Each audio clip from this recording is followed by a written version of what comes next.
સુરેન્દ્રનગર જિલ્લા પોલીસ તરફથી છેલ્લા 48 કલાકમાં સુરેન્દ્રનગર જિલ્લાની એલસીબી, એસઓજી અને સંબંધિત પોલીસ સ્ટેશનના સંબંધિત ડિવિઝનના ડીવાયએસપી શ્રી અને એએસપી શ્રી દ્વારા બહુ સરસ કામગીરી હત્યા સંબંધિત કેસોમાં કરવામાં આવેલ છે.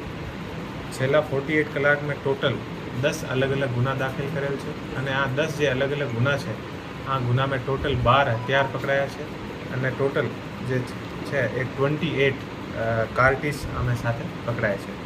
ટોટલ જે 10 ગુના દાખલ થયા છે, આમે ઘણા બધા આરોપી પકડાયા છે અને એ જે આરોપી પકડાયા છે, આ આરોપીનો જે ભૂતકાળ જે છે, આમે પણ એ લોકો ઘણા બધા ગુના કર્યા છે.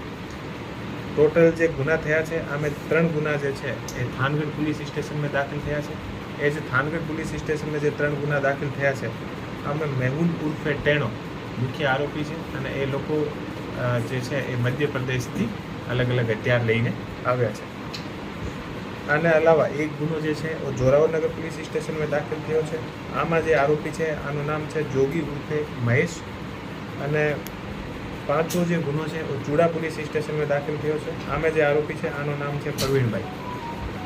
6થો જે ગુનો દાખલ થયો છે આ ધજાડા પોલીસ સ્ટેશનમાં. આમે જે આરોપી છે હર્ષ ઉર્ફે ચોકેટ અને 7મો ગુનો જે દાખલ થયો છે એ આણંદપુર પોલીસ સ્ટેશનમાં દાખલ થયો છે. આમે જે આરોપી છે, આનું નામ છે વિનુભાઈ લીંબાભાઈ ચૌહાણ અને 8મો જે ગુનો દાખલ થયો છે એ ધાંગધ્રા તાલુકા પોલીસ સ્ટેશનમાં કાદર હબીબભાઈ સિપાહી ઉપર ગુનો દાખલ થયો છે અને 9મો ગુનો જે દાખલ થયો છે એ ચૂડા પોલીસ સ્ટેશનમાં દાખલ થયો છે. આમે જે આરોપી છે, આમે હરેશ ઉર્ફે ઘોડો રજનીકાંતભાઈ ઘાટલિયા અને 10મો ગુનો જે છે એ ધજાડા પોલીસ સ્ટેશનમાં દાખલ થયો છે સમંદર રઘુભાઈ ડાબી ઉપર.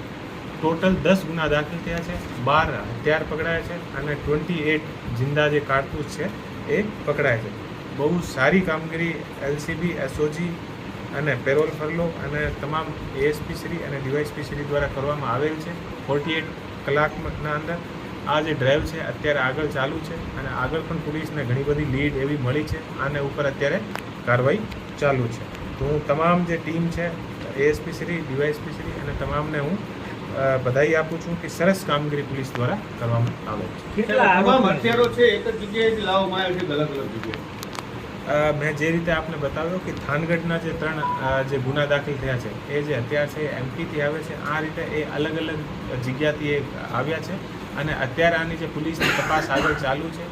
એ લોકો તમામ લોકો જે છે હથિયાર ક્યાંથી લાવ્યા છે, આ હથિયાર શું કામે લાવ્યા છે અને શું આ હથિયારોથી એ લોકો કરવાના